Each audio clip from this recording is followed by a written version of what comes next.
Can you imagine being part of one of the most feared families in Japan?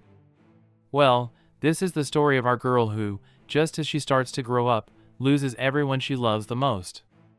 So, let's see what happens in this story. Our protagonist is named Isaku Seneki, and she tells us how she lost her parents in a car accident when she was just 5 years old. Because of that, she was forced to move in with her grandfather, who happens to be the leader of the powerful Keiya clan. The thing is, aside from being loaded with cash, they aren't your typical family. They're an important branch of the yakuza. This leads to her grandfather, despite loving her dearly, not having enough time to fully dedicate himself to raising her. So, he assigns a young subordinate, Kutu, just 16 years old, to act as her protector. Naturally, she bursts into tears, wanting to be with her parents, not some strangers she just met. But Ku reassures her, saying that if she wishes, he can be her father, mother, or even older brother, despite having no blood relation. He promises she'll never be alone again because he's going to take care of her. Fast forward 10 years, Isaku is now 15, reflecting on that moment. She assumes Ku said those things because she's the boss's granddaughter, but she doesn't care. He made her feel happy and comforted. Plus, that's when she started developing feelings for him. So, the story kicks off when Isaku tells us she got accepted into the high school she wanted, making both her grandpa and Ku ecstatic for her. Ku, overjoyed, picks her up and carries her, showing that he sees her as his daughter. Embarrassed and aware of her feelings for him, she points out he's not her dad. He laughs, saying he knows, but he can't help but feel proud, having raised her from such a young age. Neither Ku nor her grandfather understands why she chose a school so far from home, over an hour away by train, but Isaku explains she did it on purpose. She wants to live a normal school life, something she missed out on in middle school because everyone knew her as the yakuza boss's granddaughter. She wants to make friends, join a club, be part of the student council, and even fall in love with someone outside the yakuza. We get it, she's trying to let go of her unrequited love for Ku, knowing it won't lead anywhere good. Both her grandfather and Ku agree to this, and so we jump to her first day of class. She immediately notices everyone already forming friendships while she has no idea how to naturally approach anyone. Mustering up some courage, she tries to talk to a few classmates, but just then, she trips. Before she hits the ground, a guy catches her. Excited, she turns to thank him, only to realize it's Ku, dressed in her school uniform. She pulls him aside, demanding to know what a 26-year-old is doing there. He explains that he bribed someone to pass as a student to protect her while she's at school, not just because she's the yakuza leader's granddaughter, but also to protect her from the boys. He tells her, in his view, teenage boys can't be trusted, and he knows that because he's a guy too. Isaku tries to convince him to leave, but he just sounds like a worried parent, and since he has her grandfather's permission, she resigns. She tells him to keep his distance and not scare away the friends she's trying to make. When she returns to class, everyone's already grouped up, and she doesn't know how to fit in, so she pretends to nap, hoping someone will approach her. The only one who does, of course, is Ku. And because of their close relationship and his overprotectiveness, he scares off anyone trying to approach her, leaving them both looking like the oddballs. The teacher comes in and announces they need to elect class reps. Nobody wants the job because it means more work, but Ku, knowing Isaku wants to experience everything she missed out on in middle school, ignores her social anxiety and volunteers them both. Isaku, despite her nerves, is thrilled. It's the perfect excuse to interact with her classmates. The teacher informs them their first task as reps will be organizing students for an upcoming sports competition. No one wants to participate, but Ku, being the charismatic adult that he is, wins everyone over and gets enough people to sign up. Isaku even volunteers for volleyball. But despite her best efforts, she doesn't make a single friend on her first day. This depresses her, especially because even Ku, a 26-year-old yakuza, fits in better than she does. That night, Ku finds her curled up in bed, trying to comfort her. He knows her past hasn't been easy due to her family's reputation. But after the day's events, Isaku realizes she's been blaming her family for not having friends when, in reality, it's mostly due to her own social anxiety and difficulty connecting with others. Ku reassures her, saying the fact that she wants to make friends shows she's growing as a person. During this intimate moment, he hugs her and tells her she's adorable. Naturally, Isaku blushes, since she's in love with him, but his tone makes it clear he means it like a brother, not a potential lover. At least, that's how it seems to Isaku. His words lift her spirits, giving her the motivation to keep trying. Determined, she practices volleyball with some of the yakuza members from her clan to improve. She works so hard that her arms are covered in bruises during gym class, which catches the attention of some girls who come over to thank her for all her effort. From that moment, the girls started including her in their little group, hanging out after practice and working together.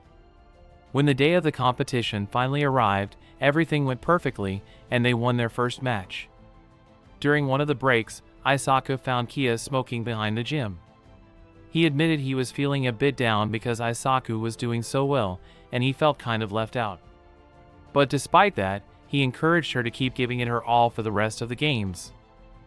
Once again, Isaku went all out, and thanks to her, they ended up winning the competition.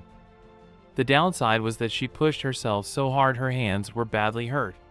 When Keiya noticed, he took her to the nurse's office. There, they had another intimate moment, as Keiya mentioned that seeing her grow made him feel nostalgic. Luckily, it didn't turn romantic. Instead, he described the feeling as a parent watching their child leave the nest, which left Isaku a little disappointed. However, she understood and explained that the only reason she could push herself so hard was because she knew he'd always be there to support her. After the volleyball game, the girls in Isaku's class started saying goodbye and greeting her, which made her incredibly happy. It felt like a huge step forward. She also met a guy named Tamaru, who mentioned that he noticed her at a delegates meeting and thought she seemed like an interesting girl he'd like to get to know. He asked if the guy always by her side was her boyfriend, to which she clarified that they were just childhood friends. That seemed to excite Tamaru, who asked for her Instagram to keep in touch. Problem was, since Isaku never had many friends, she never learned how to use the app. So, she gave him her line instead, and he offered to chat and teach her how to use social media. The idea thrilled Isaku, who wasn't expecting anything romantic from the guy. She was just happy to make a new friend. Keiya, on the other hand, noticed what was happening.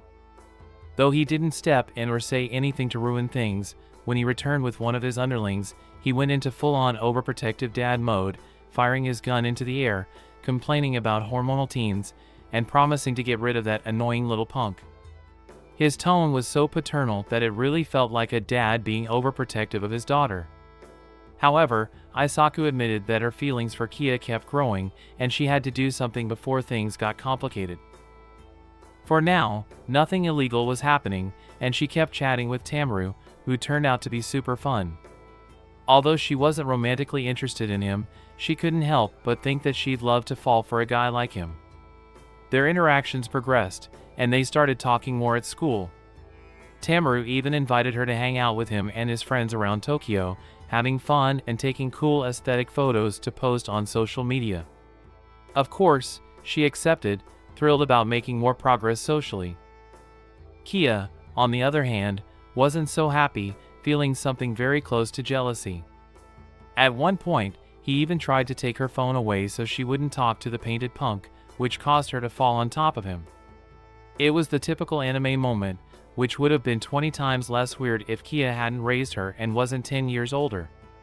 At least the anime had the decency to show that while Isaku was blushing and excited by their closeness, Keiya was completely unaffected. He even told her that she wasn't ready for a relationship and that, even if she was, Tamaru wasn't the type of guy he wanted for her. So, Isaku asked what kind of guy he expected, and Keiya hit her with the usual: he needs to have graduated, be on his way to university, be tall, have good money, be funny, respectful, with no criminal record, and, above all, love her with all his heart. Isaku told him to stop being ridiculous, insisting she wasn't the same little girl anymore. That made Keiya realize he never stopped seeing her as a child. Determined, Isaku decided she was definitely going to hang out with Tamaru and his friends. On the day of the outing, she sneaked out to avoid any drama or being followed by her grandfather's men. Once she met up with the others, the vibe was pretty chill. While it wasn't clear if she truly connected with them, the idea of making friends made her really happy. After a while, they decided to move the party to karaoke, where things quickly got weird. The group started drinking, smoking, and making out, all things that made Isaku uncomfortable. But to her credit, she wasn't as clueless as she seemed. She grabbed her things and got ready to leave. The issue was that a super drunk Tamaru asked her not to go, confessing that he'd been watching her for a long time and saw her as the type of submissive girl who'd do anything for him. As if that wasn't bad enough, the jerk threw himself on her and tried to kiss her.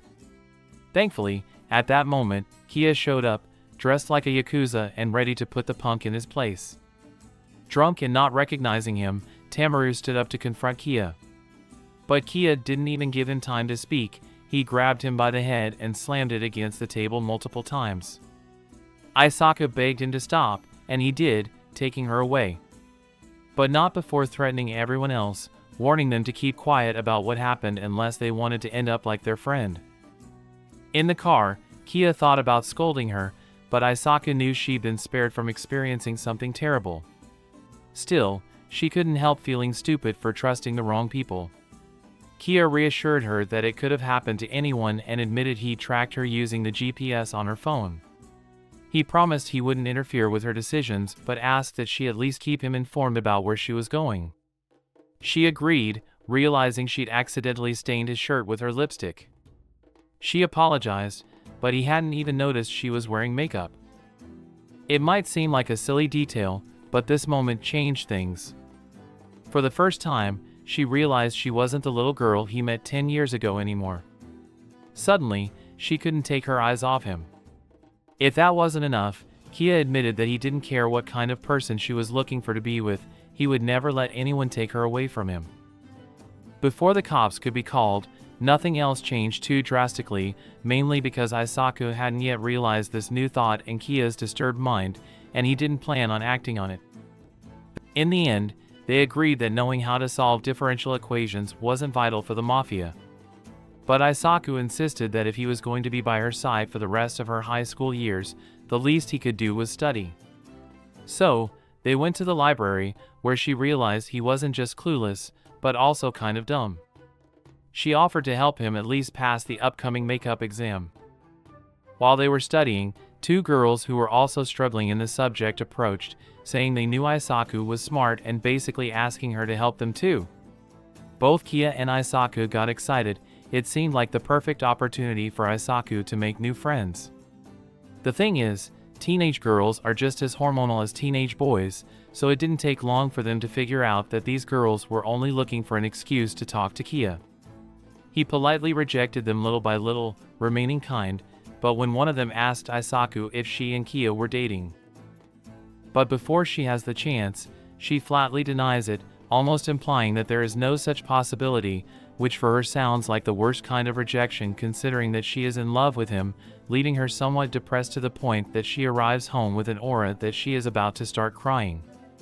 Even the yakuza who work there are a little scared to see Isaku so pensive looking at nothing. On the other hand, Kuz spends the night supervising several of the clan's businesses and arrives at a kind of host club full of escort ladies. At that, one of the prettiest ones approaches him and asks him why he doesn't stay kissing him and giving us a hint that they have been together several times. However, he is no longer very interested and tells her that tomorrow he has to go to school, which leaves her super confused, as well as one of the bodyguards who tells her that it is a waste that she has to go around thinking about these things instead of staying to enjoy the company of a woman who is not just for him, but for her. Company of a woman who will not only give him an incredible night, but who has good topics of conversation to bring to the table. The thing is that while his bodyguard tells him all that, we realize why he is no longer interested in the woman. Now he is thinking about Isaku, remembering the moment when he saw her without makeup, or when he realized that she is not the same as she is. He realized that she is not the same girl as before, at least according to his disturbed mind, because 16-year-old girls are still just that, especially from the point of view of a 26-year-old, or at least it should be clear, The thing is that for this bastard, he is no longer in a position to put any woman before the one he cares about the most. Isaku, after that, he arrives home and finds that Prota still staring at nothing. Finally she comes back to herself, realizing all the time she had wasted depressed, but also that Keiya had arrived with a particular scent of woman's perfume. This makes her jealous and makes very clear her anger, which he interprets as her still being upset about that. He promises her that now he is going to study hard, and in spite of the time, the two of them start to review everything he missed in the afternoon again. Poor Keiya is in the middle, and it is hard for her to understand all the concepts, so they make some jokes until Keiya tells her that maybe she should give him a reward so that he can get a reward for his studies. He should give her a reward so she can put her heart into studying. As you can imagine, that supposed reward sounds anything but innocent, but since Isaku doesn't know that he has started to see her with different eyes, he doesn't even ask her what he means, but right off the bat tells her that if she does well in her exams he will give her a reward. Later he falls asleep, and she, because she's Pendasia or what do I know, goes over to listen to his heart. In the process she falls asleep on top of him, and they stay that way all night long. When Keiya wakes up she realizes that she had used his arm as a pillow, and still thinking about the whole makeup thing, her lips and the whole thing, she stares at her to the point where she can't help but reach over and touch them. Our ball wakes up and freaks out, but even though she definitely got very nervous about such an approach, when they meet for breakfast she finds Kate acting as if she's not nervous about such an approach, to the point that he can't help but reach out and touch them. Our ball wakes up and freaks out, but although she definitely got very nervous about such an approach, when they meet for breakfast she finds Kate acting like it's nothing, so she decides not to make too much of it and go on with her life. From that day on he gets much more serious about his studies, until in the end he ends up getting very good grades, of course, and true to what they had talked about, she asks him for his reward being nothing more and nothing less than a kiss. Yakuza can't believe what he was hearing, and for a moment he thinks she is playing, but when he realizes she is serious all he can do is ask why, to which she explains that she just feels like doing it. But this is not enough for her, who needs a very good explanation. He opens his mouth as if to answer, but at that she simply tells him that she better not. Now I know you are wondering why, besides the illegal thing, since our protagonist is supposed to be in love with him, well, her desire to not want to kiss him arises precisely because of that, and she is not interested in kissing him but in being reciprocated. In her mind he does not see her as a woman or anything like that, so she cannot take seriously any approach on his part. At the end she tells him that there is no problem, and then she wants her reward is to spend all Sunday together. Of course she agrees, and they have a sort of date, which, if we ignore the fact that he is like her father and they have been together for 10 years, would actually be quite nice. They go to the zoo, he prepares a lot of food, they have fun, and apart from a few half-weird references everything proceeds innocently enough. The real trouble starts when he apologizes to her for asking her for a kiss the other day, mentioning that he hadn't realized how weird it was. She confesses that obviously she has kissed many times, mainly as part of sex, but that this was the first time she felt she wanted to do it, that she really wanted to kiss her, at which point he takes some of her hair and tells her that he'd like to know what she's feeling, that she wants him to kiss her. If that doesn't seem clear enough, the bastard is basically applying the "I've never felt this way before in life" thing, which seems to be true, but I can't see it in a normal way considering all the context behind it. Thanks to this pseudo-confession, Isaku is left wondering what to do and asks if Keiya still wants to kiss her. He admits that he does, but that he can't force her, since she'd already said she didn't want to. Isaku clarifies that it's not that she doesn't want to, but that once they do it, there's no turning back, a pretty intense and somewhat explicit statement. Don't get your hopes up, though, because as Keiya moves in to kiss her, Isaku gets super nervous and bolts, even dropping her hat along the way. Naturally, Keiya has no choice but to go after her. He follows her calmly, but out of nowhere, a hooded guy shows up who seems to have been following Keiya. The guy pulls out a gun and fires twice. The gunshots grab Isaku's attention, so she turns around only to find that Keiya has already taken down the mysterious guy, though one of the bullets grazed his arm. Fortunately, a few stitches will fix it up quickly. Keiya calls some clan members to help deal with the attacker while he heads to a clinic to treat his own injuries. Isaku is obviously worried, but she's also really angry with herself for falling for a gangster who might die at any moment. She tells him they should forget about everything they discussed before. And while it's not an excuse, honestly, the fact that he's a yakuza shouldn't be the biggest concern when considering a relationship with someone who is basically like a father figure to you. The next day, they head to class, and it's time to start planning the next beach trip. Isaku and Keiya work on gathering the groups and creating the itinerary while Isaku interacts with more girls from her class. This just makes her more excited, and things keep improving as the day progresses, especially with how she's getting along with her classmates. Of course, we have more moments of Keiya trying to look cool, but it's hard to see him as anything but creepy when he's acting like he wants to kiss his almost daughter and gets super jealous every time a guy breathes near Isaku. That night, Isaku has the usual teenage girl chats with her friends about boyfriends, favorite anime, and so on. Things get interesting when, in the early hours of the morning, one of the girls says she left her phone in the bathroom. Quietly, everyone goes to look for it and ends up splitting up. Isaku happens to run into none other than Keiya, who's shirtless because he had to shower to hide his tattoos. At that moment, the teachers also show up, so they have no choice but to hide in one of the bathrooms, getting very close and cramped. Isaku gets extremely nervous, but at the same time, her mind wanders about her situation with Keiya. Despite her clear feelings for him, she doubts things can work out because of his lifestyle, which she, even though she's been involved with it since childhood, doesn't want for her future. Of course, the tension between them builds up to the max, but nothing happens in the end. The teachers finish up and they get the chance to head back to their rooms.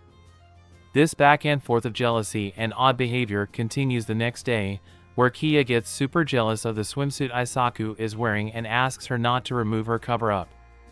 Not being a total idiot, Isaku tells him it's her choice, and then Keiya quickly changes the topic, looking for floaties so they can go into the water together in a more relaxed way. At that moment, Isaku notices a suspicious figure near the floaties, a guy in a hood who looks a lot like the one they saw the other day. They immediately assume this guy is also after Keiya to cause harm, so Isaku considers warning him. But just then, Keiya comes back, excited with the floaties, and drags her into the water. They have fun and enjoy the typical beach day, but when everyone in the class is about to break open a watermelon, Isaku notices that Keiya is stepping away to smoke and, more worryingly, he's being followed by the hooded guy. She goes after them and, without hesitation, smashes a watermelon on the guy's head, ready to protect her gangster boyfriend. It turns out that this guy wasn't a threat at all. He was there to protect them because after everything that happened, Keiya had assigned another clan member as a bodyguard in case things got complicated again. Of course, Isaku apologizes for almost cracking the guy's head open, but she realizes that just the thought of Keiya being in danger brought out her more aggressive side. Keiya notices this too, but doesn't say anything. Once they return, things go back to normal as if nothing had happened. The class girls welcome Isaku back with pieces of watermelon, mentioning that another fruit they brought to share had gone missing. Isaku plays dumb, and everything proceeds normally until one of her friends realizes she's out of sunscreen. She says she still has some of hers, so she heads to the cabin to get it. However, when she arrives at the cabin, she finds two guys who were supposedly there to surf but turn out to be members of another clan. They recognize her as the granddaughter of the Nagaki leader, and as you might imagine, they kidnap her. Isaku ends up unconscious and, when she wakes up, she finds herself tied up in the back of a car on the way to a safe place. The catch is that these guys don't plan to take her to their own hideout, they actually want to use her as a bargaining chip to have a face-to-face conversation with Keiya. They assume that Keiya won't want to report the kidnapping to his boss, so the situation should be a straightforward exchange. Just then, Keiya appears, chasing them down at full speed. He even pulls out a gun and threatens to shoot, but he holds back knowing that an accident could endanger Isaku's life. Long story short, the kidnappers try to keep things under control, but thanks to Isaku's quick thinking and Keiya's determination, they manage to rescue her. Of course, in the process, everyone ends up in the water, nearly drowning, but Isaku manages to save herself while leaving the kidnappers struggling in the sea. Once things calm down, the two of them have a chance to talk and realize that each was more concerned for the other's safety than their own. This touches Keiya, who thanks Isaku for caring so much about him, while she forces him to promise that, no matter what, he won't take such risky actions or jump into moving cars again. They have a pretty emotional moment but eventually have to return to the rest of their classmates, missing out on the bonfire and fireworks as punishment for disappearing all day. This really bums Isaku out, so a few days later, to make up for it, she organizes a barbecue with an inflatable pool, games, watermelon, and fireworks in her backyard. Of course, she asks Keiya to put on his swimsuit again, implying that she wants him to see her without the cover-up she wore that day. She agrees, as internally, all she really wanted was for him to see her in that outfit and, of course, find her attractive. This isn't the only thing that ramps up the tension between them. While she enjoys the water and he takes care of the skewers, Isaku asks him to take a break and join her in the pool. The problem is, the pool is too small for both of them, so they end up touching more skin than either of them anticipated. Things get even more awkward when they try to share the same floatai. I warn you, this leads to one of the most uncomfortable moments of the series so far. As he holds her close and comments on how much she's grown, she takes it as the typical paternal remark, thinking he still sees her as a child. But he clarifies that she's grown just the way he likes, which immediately becomes one of the top 10 most awkward things ever said. Summer vacation rolls around, and just a few weeks in, Isaku tells us she's done with her summer homework and is super bored. She's used to being alone from her past, but now that she has new friends and spends more time with them, she feels pretty miserable about being by herself. Just then, she gets messages from a couple of classmates suggesting they organize something fun together before the vacation ends. However, they don't get far with their plans and fall back into their old routines. At this point, Isaku realizes that Keiya and his clan are setting up booths at the local summer festival and invites her to hang out with him after he's done working. Isaku is excited but also nervous because the festival is in the same neighborhood where she had bad memories from elementary school due to being shunned for her yakuza connections. She keeps her worries to herself and agrees to go. When the festival day comes, she shows up in her best yukata, feeling unsure if it's too much for just a casual outing. Keiya teases her a bit for taking it so seriously. To make matters worse, she runs into some old classmates who badmouth her right in front of her. Luckily, Keiya swoops in, pretending to be her boyfriend to rescue her from the awkward situation, holding her hand and all. As they explore the festival stalls, Keiya acts like he's about to let go of her hand, but Isaku insists on keeping it, making it feel like a real date. They eat delicious food, have fun, and Isaku even gets him a stuffed puppy toy because it reminds her of him. Later, while they're resting, Isaku tells Keiya she enjoyed their fake date, worried that she might sound too eager. Keiya, on the other hand, tells her it wasn't fake for him, hinting that he wants to start dating for real. Isaku doesn't quite catch on but leaves feeling happy and excited for her next outing with friends. The summer vacation continues to be amazing for Isaku as she finally gets to enjoy time with her peers. Things with Keiya heat up when she confesses that she wanted the puppy toy because it reminded her of him. Keiya recalls how she hugged and kissed the toy during the festival and feels it's unfair that the toy gets all the affection. Before she can fully understand his meaning, he moves closer, closing the gap between them. Just as things are about to get steamy, Isaku falls asleep in his arms from exhaustion, and Keiya almost kisses her but hesitates, wondering how much longer he'll have to wait. Life goes on normally until Isaku visits her grandfather, who is in a meeting with the leader of the Tanuki clan. To Isaku's surprise, the leader brings along his grandson, Mikio, who's around her age. Mikio has a cocky attitude and immediately starts flirting with Isaku, which annoys Keiya. Isaku ignores Mikio, knowing she wouldn't get along with him, but she responds politely. Later, when Isaku hangs out with her friends, they talk about love and ask if she's had her first kiss. Though she doesn't admit it, it's clear she's smitten with Keiya. Her friends think they make a great couple and encourage her to confess her feelings, unaware of the age difference. Isaku admits her feelings for Keiya, feeling relieved and thrilled to talk about it with her friends. However, Mikio, who's a major troublemaker, has caught her attention. He's known for causing trouble for fun, and his sense of invincibility due to his mafia background makes him a nuisance. He finds out Keiya attends the same high school as Isaku and, predictably, shows up the next day as a new student just to mess with her and have fun. He even starts acting overly familiar with Isaku, making her uncomfortable since the whole point of studying far from home was to avoid mafia associations. Isaku asks Mikio not to reveal her yakuza connections, and he agrees as long as she gets along with him and gives him a chance to be friends. He confesses he wants to understand the mafia troubles better but is limited in what he can do to help without risking a clan war. Despite his intentions, Isaku insists he should take care of himself and not go overboard just for her. When they all get to class, Mikio is already there. They need to decide on an activity for the school festival, and Isaku's friends suggest doing a Romeo and Juliet play. They've been planning it for a while and even have a script ready. Their real goal is to get Isaku as Juliet and Keiya as Romeo to create a chance for them to get closer and kiss. Since no one else wants to join, the two are automatically given the lead roles. However, Mikio also wants the role of Romeo, and since they can't decide who should get it, they play rock paper scissors. Unfortunately for Isaku, Mikio wins, which frustrates her because she saw the play as the perfect chance to kiss Keiya.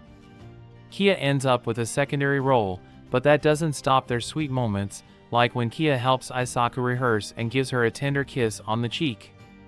Things get cut short when Mikio walks in and asks directly if they were making out. Keiya does his best to deny it. Here's a dynamic and colloquial translation of the new text. Given everything Mikio's seen so far, he has plenty of reasons to think there's something going on. He keeps bothering them until Keiya firmly tells him to back off and not mix things up. Despite their power differences, Keiya manages to intimidate Mikio enough to make him drop the subject, for now. But of course, this isn't the last they'll hear from him. While they're working on the play, Mikio keeps asking invasive questions about their relationship, whether they're dating, if their families know, and so on. Even though Isaku tries to deny it, her face gives it all away. Mikio tells her it's obvious she's in love, and now the question is whether Keiya feels the same. Isaku doesn't understand why Mikio is so fixated on this, and Mikio doesn't clarify, but as viewers, it's clear he's just got nothing better to do than harass them. Isaku notices Mikio's creepy behavior and warns Keiya to be careful and not get too close to him. Mikio's known for being reckless and even violent, so Isaku's concerned. Keiya assures her he's aware and won't fall for Mikio's provocations, but Mikio takes things to a new level. During rehearsals, he pressures Isaku to spill details about what she likes about Keiya. Keiya loses his cool and uses a prop sword to keep Mikio at bay. He doesn't hurt him, but he makes it clear that being the grandson of a mafia boss won't save Mikio if he keeps this up. Isaku then scolds Keiya for being reckless. He tries to explain he couldn't stand seeing Mikio harass her and that his actions were just the tip of the iceberg for him as part of the yakuza. Keiya jokes that he needs some sort of reward for restraining himself from punching Mikio in the face. Isaku approaches him, and though it seems like things might go further, she just pets his head. Mikio, who's clearly got nothing better to do, witnesses this and decides to make it his mission to ruin their relationship. He even follows them after school, shaking his head and holding a knife to Keiya's neck. Keiya pulls out his gun, warning Mikio to back off unless he wants to leave without a pulse. Unfortunately, Keiya can't do much against Mikio because of his position, so he decides to stay calm, lower his weapon, and follow Mikio's orders. Mikio claims he doesn't plan to hurt them, he just wants to have some fun. They don't believe him, but a van arrives and they're taken away. Isaku considers fleeing but decides against it when she sees the crazed look on Mikio's face. She follows along, and Mikio takes them to an abandoned warehouse by the docks, handcuffing Isaku to a wall. He then gives his typical rant about how he finds no satisfaction in life and thanks them for the adrenaline rush. It becomes clear that Mikio's main target is actually Keiya, not Isaku. He wants to torment Keiya by using Isaku. While Isaku can't do anything, Mikio starts to assault her in front of Keiya. Fortunately, Isaku isn't as helpless as she seems. She fights back, kicks Mikio in the groin, and manages to free herself from the cuffs, taking down Mikio's untrained henchman who couldn't even handle a gun properly. She then aims a gun at Mikio, declaring she doesn't care about clan wars anymore because Mikio crossed the line a long time ago. Just as she's about to shoot, Isaku stops, saying she wants to deal with Mikio but doesn't want to ruin the school festival play. Keiya is surprised by her commitment to the play after such a horrific experience. Despite the threats, Isaku decides to stay committed to the play, and Mikio ends up avoiding school to heal from his injuries. This means they need a new Romeo, and Keiya, who already knows all the lines from practice, steps up. Mikio eventually shows up again, acting like nothing happened, which annoys Keiya. Mikio suggests that Isaku play Romeo while he takes a secondary role. The play goes smoothly, and during the performance, Isaku gives Keiya a kiss that wasn't even in the script, driven by the moment's excitement. While she tries to kiss him for real, she's too embarrassed, but it's clear they both have strong feelings for each other. The festival is a success, and their classmates celebrate. Isaku's friends ask about her and Keiya, and she admits they've gotten closer. They're thrilled as it was the goal all along. Meanwhile, Isaku notices couples forming around the festival, a typical sight at such events. She looks for Keiya but finds him hanging out with Mikio, leading her to think that everything's been resolved about the kidnapping. Later, Mikio approaches Isaku, half apologizing and warning her that while he doesn't plan to hurt them, Keiya will remain in danger as long as Mikio is around. Isaku questions this, but chooses not to dwell on it because she's still in love with Keiya and has tried unsuccessfully to get him out of her mind. She thanks Mikio for confirming her feelings for Keiya. Mikio leaves, and Isaku feels more secure in her feelings. The next day at the festival, she and Keiya act like a couple, openly showing their affection. While she's still unsure about his feelings and whether he sees her as serious or just a child, they're on the same page about their feelings. However, things get complicated again when a woman calls out to Keiya. It's Kaori, the woman from the yakuza's office, who recognizes Isaku as the boss's granddaughter and treats her warmly. Isaku realizes Kaori might be Keiya's girlfriend, and all the signs from Keiya might have just been games to him.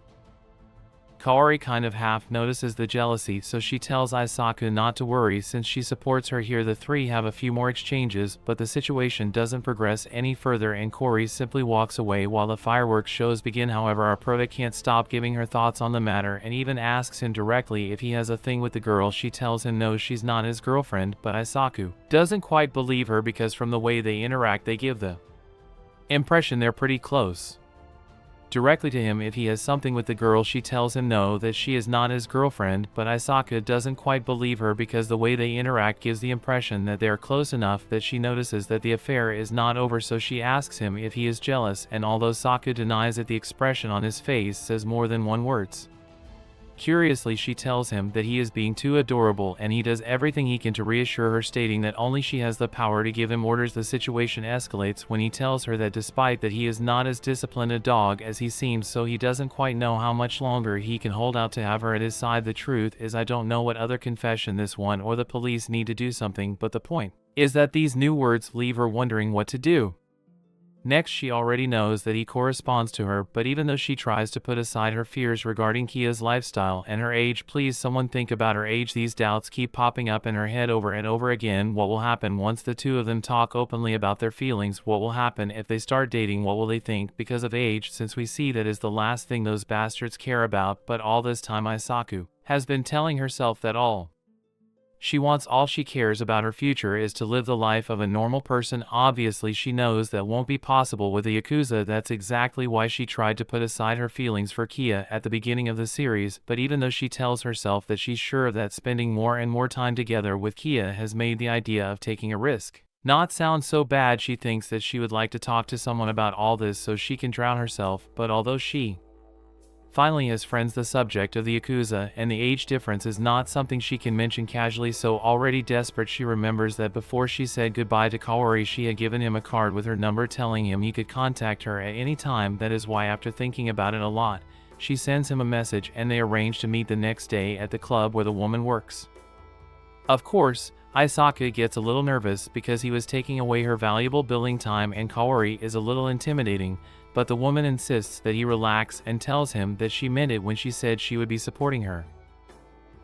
So Isaku decides to open up to her, asking her if she is Keiya's girlfriend. Corey tells him that no, they are not boyfriend and girlfriend and never have been, but that they did have a time when they acted as friends with rights, that is to say they had the meat grinder and the whole thing, but without any kind of feelings in between. He also clarifies that they have been knowing each other for more than 6 years, and in all that time she always made it clear that Isaku was the most important thing for him. Of course, that seemed quite strange to the woman, but that this paternal and protective side was what caught the man's attention in the first place. And Sokka tells her that yes, that Isaku has always been very overprotective of her, and that is why he does not know how to interpret the man in the first place. That this paternal and protective side was what caught the man's attention in the first place. And Sokka tells him that yes, that Keiya has always been very overprotective of her, and that's why he doesn't know how to interpret her situations. But Kerr tells him that feelings are very complex and can transform over time, so it's possible that he definitely doesn't see her as his daughter anymore, but as his friend. And even something more. Yes, very strange, all that, but well, let's continue on that yakuza. Sokka bring up the subject that he is a yakuza, but Corey tells her to stop talking as if her life is the most normal in the world, plus they've been through 1,000 things together and she still wants to be with him, which definitely means something anyway. Reminds her that getting into a relationship is never permanent, and if at some point she gets bored of him or the whole thing is too much for her, she can just leave him. And that's it. This conversation works as the push our girl needed to that.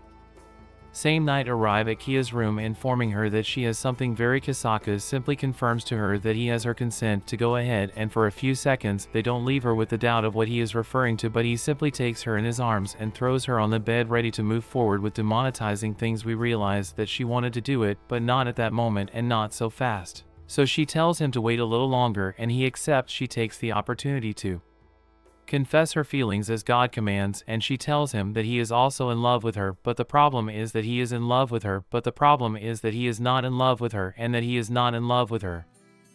But the problem is that in the moment he tries to have a sexual advance with Isaku again, leaving her very uncomfortable. She clarifies again that she is not ready for that, and he accepts more seriously, but as he is an adult and has done it many times, he does not understand that for her there are several steps to fulfill before doing the mule car karn, like starting to date, officially declaring themselves as boyfriend and girlfriend, etc, etc, etc. Again, there is no problem with fucking on the first date as long as they are both adults and are comfortable with that, and I emphasize that there is no problem with that, and I am making emphasis on the fact that there is no problem with that.